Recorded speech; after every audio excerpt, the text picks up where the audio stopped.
did India's global stature grow under Prime Minister Modi? We are looking at international affairs first. 63% say yes, in fact, India's global stature did grow under Prime Minister Modi. 23% said no, 14% said no response. Linked in a sense to this, is India now the most attractive investment destination?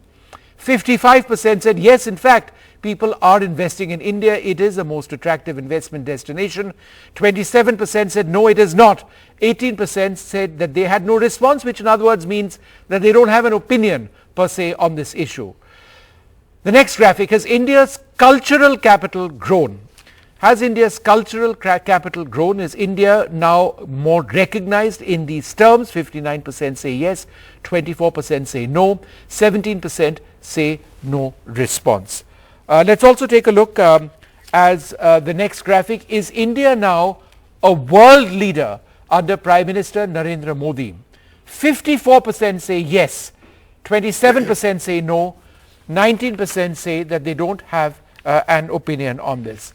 So let's just introduce our panelists. We've got Ambassador Bharatiya Mukherjee with us. Thanks, ma'am, very much for being with us. Surjit Bhalla in our studio. There'll be a lot of economic issues that he's going to be talking to us as well, but that's later on.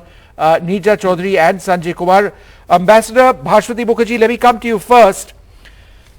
Is India now a world leader under Prime Minister Modi? We've always had a robust foreign policy. You've been a practitioner of India's foreign policy for several decades. What has changed in the last 9 years? Thank you very much, Vishnu. It's a pleasure to be in your program.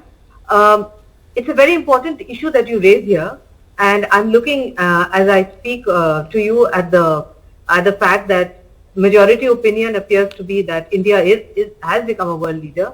I think the most important difference between then, which is my 40 years in foreign service, and now is that we have clearly been able to articulate much more forcefully our national security interests, and we have clearly been able to steer sometimes a tricky path between two completely opposing viewpoints to support what is India's core interest. That is particularly true with regard to unilateral sanctions, for instance, on Russia, with regard to the Ukraine conflict, or the fact that we know when we have to say no even to our strategic partners if it goes against our core interests, which means also, Vishnu, that we are now big enough and strong enough with a leadership which is strong enough to decide for the welfare of the Indian people and the Indian democracy and the Indian state to which you and I proudly belong, rather than to get pressured as we could have when we were weaker and less developed.